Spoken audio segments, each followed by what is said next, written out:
Media మిత్రులకు democratic all teachers association data తరపున ఈరోజు ప్రెస్ మీట్లో ఉన్నటువంటి మీడియా మిత్రులకు, ఇక్కడ ఉన్నటువంటి పెద్దలకు, చాలామంది టీచర్స్కు, ఒక టీచర్గా నన్ను పిలిచినందుకు నేను చాలా ముందు కృతజ్ఞతలు తెలుపుతున్నాను. అంటే మీరు మిత్రులు చాలామంది సోషల్ మీడియా వాళ్ళు, తర్వాత ప్రింట్ మీడియా వాళ్ళు అందరు ఉన్నారు కాబట్టి ఈరోజు ఏ సమాజంలో అయితే టీచర్స్ బాధపడతారో ఆ సమాజం యొక్క బాధ ఎంత ఉందో వాళ్ళ ద్వారా తెలుస్తుంది. అంటే ఈ సమాజంలో ఎంత మనము పతన స్థితిలో ఉన్నామంటే అది టీచర్స్ వాళ్ళ యొక్క ప్రాబ్లమ్స్ని బట్టి కూడా మనం ఆ సొసైటీని, ఆ సమాజాన్ని మనం అర్థం చేసుకోవచ్చు.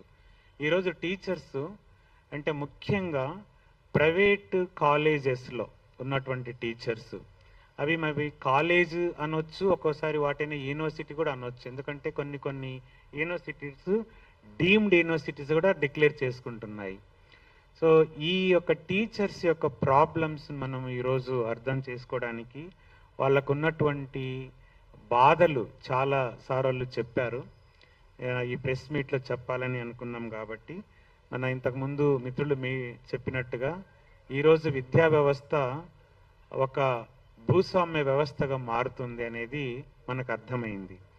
So democratic all teachers association తరపున నేను ఈరోజు వచ్చి ఎందుకు చెప్తున్నానంటే, హయ్యర్ ఎడ్యుకేషన్లో వర్క్ చేస్తున్నటువంటి టీచర్స్ పేరుకు మాత్రమే హయ్యర్ ఎడ్యుకేషన్స్, కానీ లో శాలరీస్, హై శాలరీస్ కాదు, అవి లో శాలరీస్.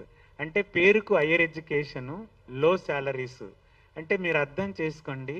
ఈరోజు నేను ఒక సోషల్ సైన్స్ టీచర్గా, సారోళ్ళు చాలా మటుకు ఇక్కడ ఇంజనీరింగ్ కాలేజెస్ అదర్ టీచర్స్ ఉన్నారు. నేను చదువు చెప్పిన స్టూడెంట్ బీటెక్ చేసి ఒక ఆటో తర్వాత ఒక క్యాబ్ నడుపుతున్నాడంటే మన సొసైటీ ఎంత పతన స్థితిలో ఉందో అర్థం చేసుకోవచ్చు. అంటే సార్లు చెప్పారు కదా, అంటే నాణ్యమైన ఎడ్యుకేషన్ లేదు అని. ఆ నాణ్యత అనేది ఎక్కడ లోపిస్తుందంటే, మీరు టీచర్స్ను ఎప్పుడైతే గౌరవం అని నేను చెప్పటం లేదు, గౌరవం ఇవ్వండి అని నేను అనట్లేదు, కానీ గౌరవప్రదమైన వేతనాలు ఇవ్వండి. చట్టాలు ఉన్నాయి కదా, ఆ చట్టాలను మీరు, చాలా చట్టాలు కూడా సార్లు చెప్పారు, ఆ చట్టాలను కూడా మీరు లేకుండా ఒక మేమే రాజులము, మేమే విద్యా వ్యవస్థను శాసిస్తామనే ధోరణిలో మీరు వెళ్తున్నారు. అది మంచిది కాదు. అంటే సొసైటీలో, ముఖ్యంగా తెలంగాణలో ఉన్నటువంటి సొసైటీలో ఈరోజు నాకు తెలిసి 1,00,000కు పైగా ప్రైవేట్ ఇంజనీరింగ్ కాలేజెస్లో టీచర్స్ ఉన్నారంట. 1,00,000 మంది టీచర్స్ ఈరోజు రోడ్డు మీదకి వస్తే మీరు ఎలా ఉంటుందో ఒకసారి అర్థం చేసుకోవచ్చు. ఆ 1,00,000 మంది టీచర్, 1,00,000కు పైగా ఉన్నటువంటి టీచర్లు, వాళ్ళల్లో అమ్మాయిలు ఎంతమంది ఉన్నారో మీకు అర్థం చేసుకోవచ్చు. ఉమెన్ టీచర్స్ ఎంతమంది ఉన్నారు. ఈ టీచర్స్ అందరూ ఒక్కసారి రోడ్డు మీదకి రాకుండా ఉండాలంటే ఈరోజు ఈ డేటా పెట్టిన ప్రెస్ మీట్ని మీరు సీరియస్గా తీసుకోవాలి. తీసుకోకపోతే ఈ టీచర్స్ అంతా మీరు రేపు రోడ్ల మీదకి వస్తారు, పరిస్థితి చాలా సీరియస్గా ఉంటుంది. అందుకని ఈరోజు డేటా మీకు ఒక క్లారికన్ కాల్ ఇస్తుంది మీకు. ప్రైవేట్ ఇంజనీరింగ్ కాలేజెస్లో, అలాగే మెడికల్ కాలేజెస్లో కూడా ఉన్నారు, మెడికల్ కాలేజెస్లో ఉన్నారు. ఇక్కడ ఆల్ డెమోక్రటిక్ టీచర్స్ అన్నాము. స్టూడెంట్స్ ప్రాబ్లమ్స్ ఉన్నాయి, పేరెంట్స్ ప్రాబ్లమ్స్ ఉన్నాయి, డాక్టర్స్ అంటే మెడికల్ కాలేజెస్లో ఉన్నాయి, ఇంజనీరింగ్ కాలేజెస్ అంటే పూర్తి ఎడ్యుకేషన్లో ఉన్నటువంటి ప్రాబ్లమ్స్ను డేటా ఈరోజు మీ ముందు పెడుతుంది. మీరు చాలా సీరియస్గా తీసుకోవాలి. అంటే ఏదో ఇది శాలరీస్ను మాత్రమే కాదు, టీచర్స్ వచ్చి శాలరీస్ అడుగుతున్నారని ఏదో వాళ్ళకి చాలా బాగా శాలరీస్ ఉన్నాయి, శాలరీస్ పెంచమని అడుగుతున్నారు కాదండి. శాలరీస్ అనేది ఒక మాత్రమే. ఒక సార్లు చెప్పారు, టీచర్స్ను ఎంత అన్డెమోక్రటిక్గా ట్రీట్ చేస్తున్నారో ప్రతి కాలేజెస్లో we wanted to have a fact finding. అది ఒక ఫ్యాక్ట్ ఫైండింగ్ చేసినప్పుడు మాకు అర్థమైంది, అవి ఎడ్యుకేషనల్ ఇన్స్టిట్యూషన్స్ కాదు, అవి వాళ్ళు కట్టుకున్నటువంటి కోటలు. ఆ కోటలలోకి ఎవరు ప్రవేశించినా కూడా వాళ్ళు చాలా దారుణంగా ట్రీట్ చేస్తున్నారు, అన్డెమోక్రటిక్గా ఉంది ఆ ఎన్విరాన్మెంట్. అంటే ఒక టీచర్స్ని అంత ఇంటిమిడేట్ చేస్తున్నారంటే స్టూడెంట్స్ పరిస్థితి మనం అర్థం చేసుకోవచ్చు. అంటే టీచర్స్కు అలాంటి ఫ్రీడమ్ లేకుంటే ఎలాంటి ఎడ్యుకేషన్ వస్తుందో కూడా మీరు అర్థం చేసుకోవచ్చు. సో ఈ private engineering, private medical colleges, private colleges ఏవైనా కూడా వాటిల్లో ఉన్నటువంటి ఆ ఎన్విరాన్మెంట్ ఎలా ఉందనే అర్థం చేసుకోవడానికి ఈరోజు డేటా మీ ముందుకు వస్తుంది. All democratic teachers democratic association మీకు చెప్తున్నది ఏంటంటే ఈరోజు ఎడ్యుకేషన్ చాలా ఇంపార్టెంట్ అంశమని అందరికీ తెలుసు. ఇక్కడ ఉన్నటువంటి చాలామంది మనం అంతా పేరెంట్స్మే. మన పిల్లలు ఎక్కడ చదువుతున్నారు ఈరోజు? ప్రైవేట్ ఎందుకు? గవర్నమెంట్లో ఆస్కారం లేదు కాబట్టి, అంటే అక్కడ నాణ్యత లేదని కాబట్టి ప్రైవేట్కి వస్తున్నారు. ప్రైవేట్లో కూడా అదే నాణ్యత లోపిస్తే ఎక్కడికి వెళ్ళాలి? ఈ 3 స్తంభాల ఆటలలో, అంటే రాజ్యం ఒక పక్క, ప్రైవేటు సంస్థలు ఒక పక్క, టీచర్స్ ఒక పక్క ఉన్నారు. ఈ 3 స్తంభాల ఆటలలో నలిగిపోతున్నారు టీచర్స్. ప్రైవేటు వాళ్ళు చాలా కోట్లు సంపాదిస్తున్నారు. ఎట్లా సంపాదిస్తున్నారు? పేరెంట్స్ లక్షలు ఇస్తున్నాం మనం, ఓ మంచి చదువులు వస్తున్నాయని. మంచి చదువులు కాదు కదా, he's not even able to become a cab driver. మన కొడుకు కూతుర్లు ఇలాంటి చదువులు చెప్తున్నటువంటి ప్రైవేటు సంస్థలలో మనం లక్షలు పెట్టి వాళ్ళకు చదువు చెప్పిస్తున్నామని మనం చాలా గొప్పగా అనుకుంటున్నాం. కానీ అలాంటి పరిస్థితి లేదు. పేరెంట్స్ కూడా మేలుకోవాలి. మీకు టీచర్స్కి ఎలాంటి అన్యాయం జరుగుతుందో ఈక్వల్గా కూడా స్టూడెంట్స్కి అలాంటి అన్యాయం జరుగుతూ ఉంది. మీరు అర్థం చేసుకోండి. ఈరోజు ఈ ప్రైవేట్ కాలేజెస్లో ఉన్నటువంటి టీచర్స్ బాధలు మీరు అర్థం చేసుకుంటే ఎలాంటి న్యాయమైన లేకుంటే నాణ్యతమైన ఎడ్యుకేషన్ మీ యొక్క పిల్లలకు వస్తుందా లేదా? అలాంటి ఎడ్యుకేషన్ మాకు అక్కర్లేదు, మాకేదో ఒక సర్టిఫికెట్ ఉంటే చాలు, ఆ సర్టిఫికెట్ తీసుకొని మేము అమెరికాకు, లండన్కి వెళ్తాము అనేది అనుకుంటే మీరు ఒక భ్రమ. అక్కడ చేస్తున్న మన ఈ స్టూడెంట్స్ ఎవరైతే ఈ సర్టిఫికెట్ తీసుకొని వెళ్తున్నారో, నాకు చాలా మంది, లక్షల మంది స్టూడెంట్స్ నాకు తెలుసు, వాళ్ళు కూడా అక్కడ అమెరికాలో, లండన్లో మాపింగ్ చేస్తున్నారు. మాపింగ్ అంటే తెలుసు కదా, బండలు తుడుస్తున్నారు. అక్కడ ఒక మాల్లో ఒక బిల్ కలెక్టర్గా ఉంటున్నారు, లేకుంటే ఒక గ్యాస్ స్టేషన్లో బిల్ కలెక్టర్గా ఉంటున్నారు. ఇలాంటి ఎడ్యుకేషన్ మనం ఇస్తున్నాం. చెప్పండి, ఒకటి అడుగుతున్నాను, ఈ దేశంలో మీకు నాణ్యమైన ఎడ్యుకేషన్ ఉంటే ఎంతమంది ఫారిన్ స్టూడెంట్స్ వచ్చి మీ యూనివర్సిటీలో జాయిన్ అవుతున్నారు? మీరు ఎందుకు వెళ్తున్నారు మరి నాణ్యమైన ఎడ్యుకేషన్ కోసం అక్కడ? మరి అది రివర్స్ చేయాలి కదా. రివర్స్ చేయాలంటే ఎవరు? ముఖ్యంగా ఉన్నటువంటి టీచర్స్ను మీరు బాగా బలవంతం చేయాలి. అంటే బలవంతం అంటే బలవంతంగా పాఠాలు చెప్పటం కాదు. ఇక్కడ వాళ్ళకు ఉన్నటువంటి ఫెసిలిటీస్ను మీరు చాలా దారుణంగా ఉన్నాయి. వాళ్ళకున్న ఫెసిలిటీస్ చెప్పాలంటే సెంట్రల్ యూనివర్సిటీలో అది వేరే విషయం. నా యూనివర్సిటీ గురించి నేను చెప్పడానికి రాలేదు, కానీ అది వేరే విషయం. ఈరోజు ప్రైవేటు కాలేజెస్లో జరుగుతున్నటువంటి దోపిడీ, అంటే ఆ దోపిడీ పేరెంట్స్ నుంచి, స్టూడెంట్స్ నుంచే కాకుండా టీచర్స్ని కూడా దోపిడీ చేస్తున్నారు. అది చాలా ఇంపార్టెంట్. అంటే మీరు ఆ దోపిడీ లెవెల్స్ని మీరు అర్థం చేసుకోండి. దోపిడీ ఎంతవరకు, మేము లక్షలు కడుతున్నాము, మేము ప్రైవేట్ అనేది కాకుండా టీచర్స్ కూడా 22,000 జీతం, 15,000 జీతం, 10,000 జీతం టీచర్స్ కంటే ఎలాంటి ఎడ్యుకేషన్? ఈరోజు నేను ఒక బుక్ కొనాలంటే 400 రూపాయలు, 500 రూపాయలు. 10,000 జీతం అయితే నేను ఏం బుక్స్ కొంటాను? ఈరోజు నేను ఒక జిరాక్స్ తీసుకోవాలి, ఒక ఆర్టికల్ సార్ ఏదన్నా జిరాక్స్ ఇచ్చినప్పుడు ఒక జిరాక్స్ తీసుకోవాలంటే 20-30 రూపాయలు అవుతుంది ఒక ఆర్టికల్ జిరాక్స్ చేసుకోవాలంటే. అలాంటివి టీచర్స్ 4-5 రెఫరెన్సెస్ క్లాసులు ఇస్తే వాడు జిరాక్స్ తీసుకోవాలన్నా, నేను ఆ బుక్స్ కొనుక్కోవాలన్నా నా జీతం చాలదు, టీచర్స్ ఆ స్టూడెంట్స్ కూడా అర్హత ఉండటం లేదు. ఏ ఎడ్యుకేషన్ మనం ఇస్తున్నాం? నాణ్యత అని అసోసియేషన్స్ చాలా చెప్తున్నాయి. ఎక్కడ నాణ్యత ఉంది? మీరు ఒక కాలేజీని ఎన్నుకోండి, ఆ ఆ కాలేజీలో ఫ్యాక్ట్ ఫైండింగ్ చేయండి. కాలేజెస్ చూస్తే మాత్రం పెద్ద గ్రౌండ్, అవి కోటలు అంటున్నాం కదా, ఆ కోటలు సార్లు చెప్పారు. అప్పుడున్నటువంటి భూస్వామ్యంలో ఉన్నటువంటి భూములు దోచుకోవడానికి ఎడ్యుకేషన్ అనేది ఒక అడ్డా అయిపోయింది. ఒక కాలేజీ పెట్టాలంటే నాకు 200 ఎకరాలు ఇవ్వమంటున్నాడు. ఎందుకయ్యా నీకు 200 ఎకరాలు? ఒక గవర్నమెంట్ స్కూల్ పెట్టాలంటే 1 ఎకర చాలు అంటున్నాడు. కానీ ప్రైవేట్ కాలేజీ పెట్టాలంటే 500 ఎకరాలు, 200 ఎకరాలు, 300 ఎకరాలు. ఏం చేస్తావు నువ్వు? రియల్ ఎస్టేట్ చేస్తున్నావు. అంటే ఎడ్యుకేషన్ అనేది ఒక రియల్ ఎస్టేట్కు దారి వేస్తుందా, లేకుంటే ఒక నాణ్యమైన సొసైటీని మనం సృష్టించాలనుకుంటున్నామా? ఏది కావాలి మనకు? పేరెంట్స్ కూడా ఆలోచించుకోవాలి.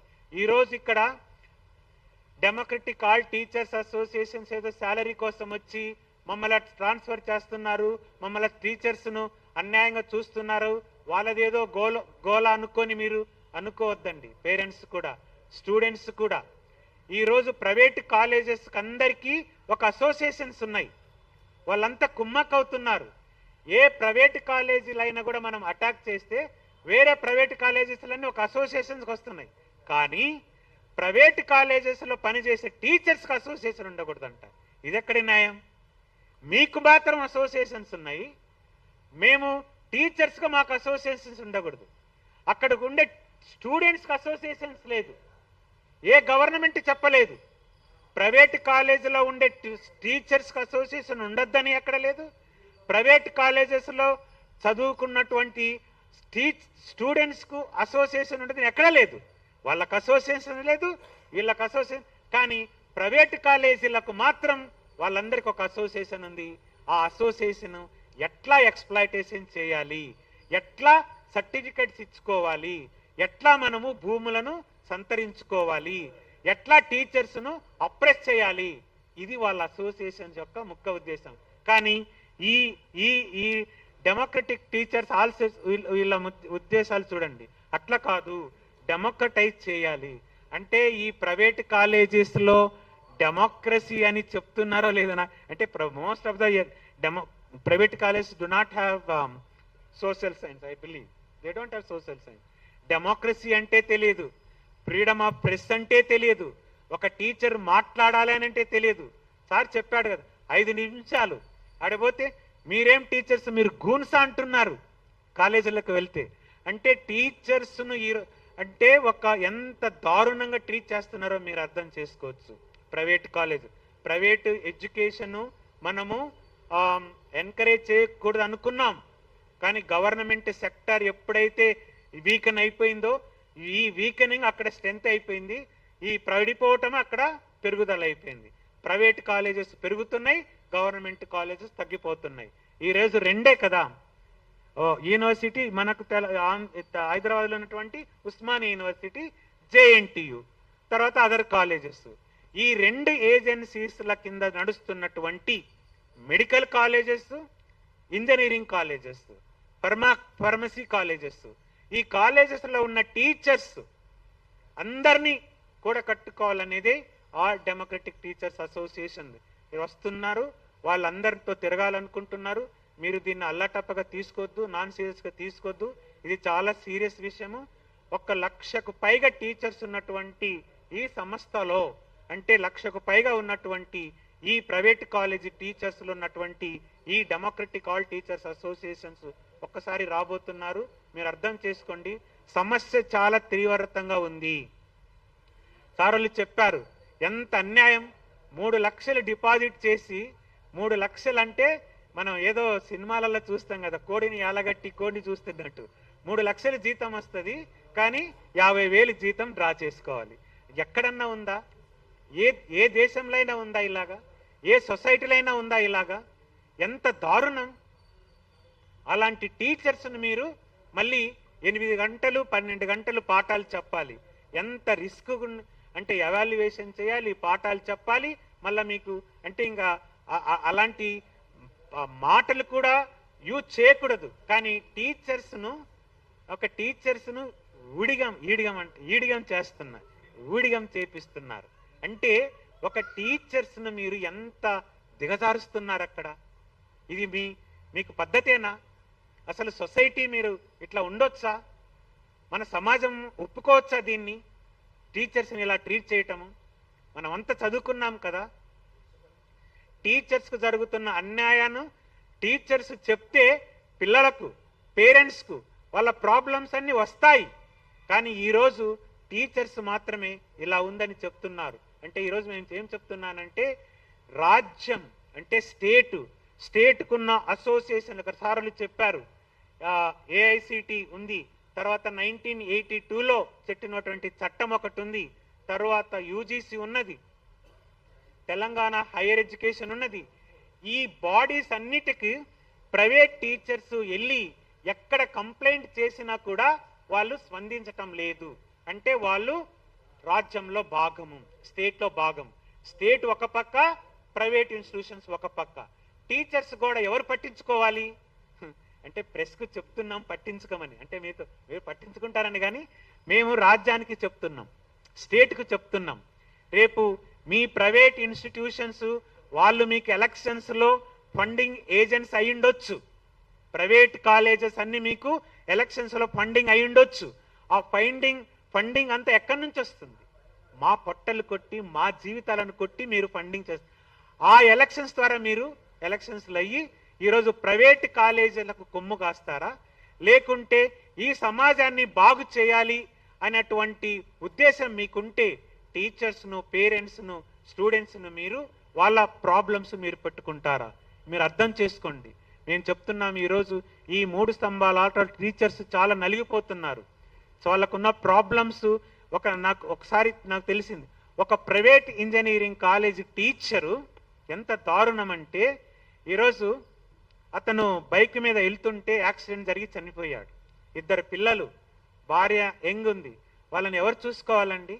1 లక్ష కూడా కాంపెన్సేషన్ ఇయ్యడు. అందుకనేనేమో 1935లో అంబేద్కర్ చెప్పాడు ఒక మాట, ఈ దేశంలో ఉన్న ప్రతి పౌరునికి ఇన్సూరెన్స్ కావాలి అని.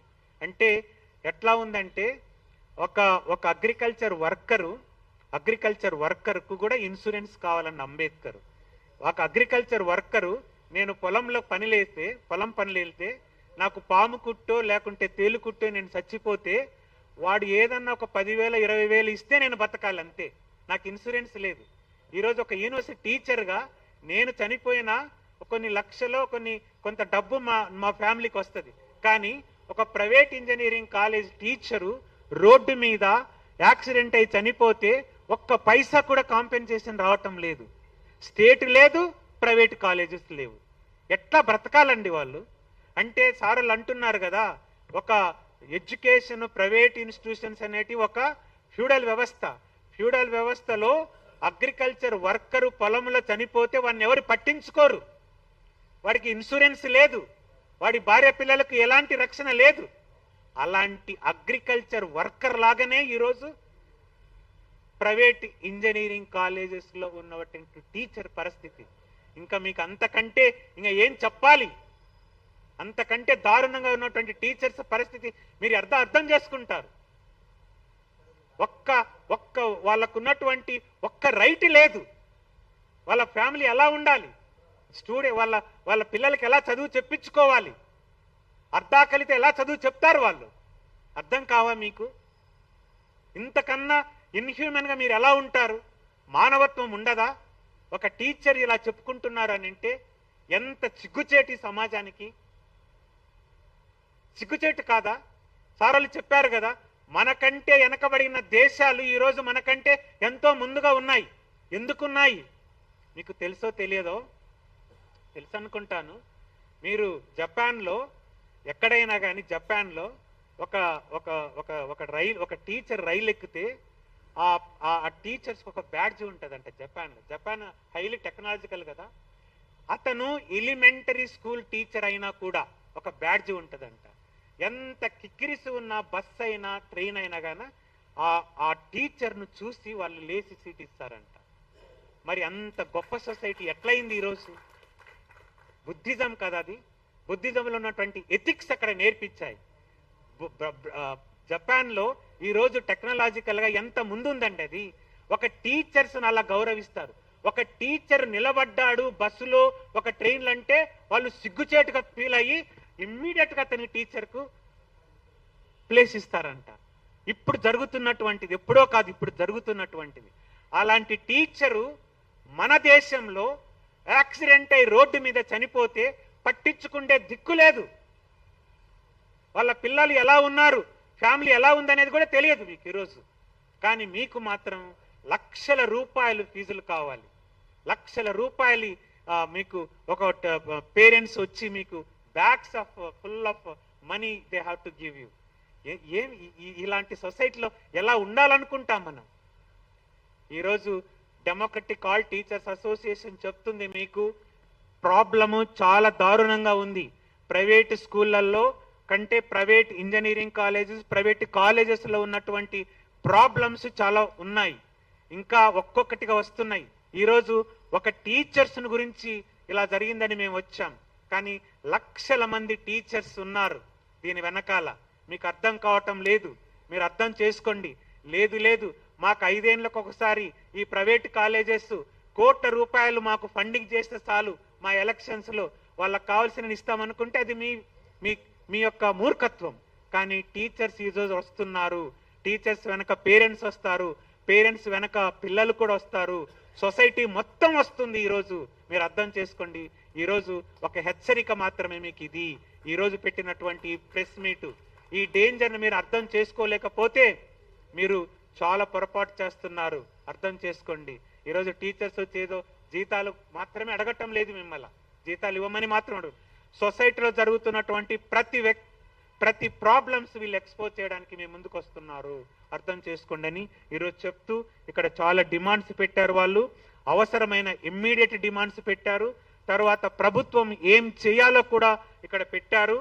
సంస్థలు ఈరోజు గవర్నమెంట్ కాన్స్టిట్యూట్ చేసినటువంటి ఇన్స్టిట్యూషన్స్ ఉన్నాయి, సంస్థలు ఉన్నాయి. వాళ్ళ దగ్గరికి మా ప్రాబ్లం తీసుకెళ్ళిపోతే వాళ్ళు అడ్రస్ చేయటం లేదు.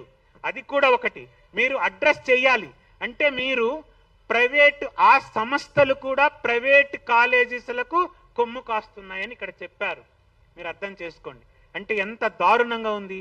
టీచర్స్ ఒక ఏదైనా రిప్రజెంటేషన్ ఇవ్వాలన్నా కూడా చెప్పారు కదా, ఒక వైస్ ఛాన్సలర్ కూడా రిప్రజెంటేషన్ తీసుకోవడానికి రావటం లేదంటే ఈ సంస్థలు హైయర్ ఎడ్యుకేషన్, ఏఐసిటి, యూజీసీ, తర్వాత ఈ సంస్థలన్నీ కూడా సర్టిఫై చేయాలి. ఆ సంస్థలు కూడా టీచర్స్ను ఈరోజు పట్టించుకోవట్లేదు. వాటిని కూడా అడుగుతున్నాము. ఈరోజు మీరు ఎవరి పక్కన ఉంటారో మీరు తెలుసుకోవాలని అడుగుతున్నారు. ఈ చాలా డిమాండ్స్ ఉన్నాయి. డిమాండ్స్ సారోళ్ళు చదివి చెప్తారు. తర్వాత ఈరోజు ఈ అవకాశం ఇచ్చినటువంటి నాకు సెంట్రల్ యూనివర్సిటీ నుంచి నేను వచ్చి ఈ democratic all teachers association, all teachers ఉన్నారు ఇక్కడ, ఆల్ టీచర్స్ అని చాలా చక్కగా పెట్టారు. అందరు టీచర్స్, ఎలిమెంటరీ టీచర్స్ నుంచి యూనివర్సిటీ టీచర్, ఏ టీచర్ అయినా కూడా ప్రజాస్వామ్యాన్ని అర్థం చేసుకున్నటువంటి ప్రతి ఒక్కరు దీంట్లో రావచ్చు, భాగస్వాములు కావచ్చు. ఈరోజు మేము చెప్తున్నాము, ఈ ప్లాట్ఫామ్ నుంచి చాలా పెద్ద డేంజర్ ఉంది. మనం ఏదో అనుకుంటున్నాం, మేము ఒక 2 లక్షలు కట్టి ఎంత దారుణం అండి. ఈ సిటీలోనే చెప్తున్నాను, ఏబిసిడీలు నేర్చుకోవడానికి గవర్నమెంట్ స్కూల్లో మీరు ఎంత పే చేస్తారు? ఏబిసిడీలు నేర్చుకోవడానికి గవర్నమెంట్ స్కూల్లో మహా అంటే ఒక 100 రూపాయలు, 200 రూపాయలు, ఒక 1000 రూపాయలు అనుకోండి. ఏది ఏబిసిడీలు నేర్చుకోండి. అదే ఏబిసిడీలు నేర్చుకోవడానికి ఈరోజు ప్రైవేట్ కాలేజీలో చేరితే 1.5 లక్ష ఏబిసిడీలు, 26 లెటర్స్ రాసుకోవడానికి 1.5 లక్ష కడుతున్నాం. ఆ 1.5 లక్ష అదే 26 1 ఇయర్ నేర్చుకుంటాం మనం ఒక స్కూల్లో, దాంట్లో 1000 రూపాయలు. అంటే ఎంత వ్యత్యాసం ఉందో చూడండి. 1,50,000 ఏబిసిడీలు నేర్చుకోవడానికి నువ్వు పెడుతున్నావు అంటే నీకు 100 ఏది నాణ్యత మీరు అర్థం చేసుకోండి, ఏది డెమోక్రటికో మీరు అర్థం చేసుకోండి. అన్ని విషయాలు చెప్పడానికి ఇది ప్లాట్ఫామ్ కాదు. కాబట్టి టీచర్స్ విషయాలు, ప్రైవేట్ టీచర్స్లో విషయాలు చాలా ప్రాబ్లమ్స్ ఉన్నాయి. వీటన్నిటిని మీరు ప్రెస్ వాళ్ళు మేము అడుగుతున్నాము, ఇవన్నీ తీసుకోవాలి. చెప్పాను కదా, హయ్యర్ ఎడ్యుకేషన్ లో శాలరీ చాలా చాలా దారుణం. అది ఇంకంతకాడికి ఇంకా చెప్పడానికి అక్కర్లేదు. సో ఈ అవకాశం ఇచ్చినటువంటి డేటాకు మళ్ళొకసారి నేను కృతజ్ఞతలు తెలుసు. థ్యాంక్ యూ చెప్తున్నాను. Thank you.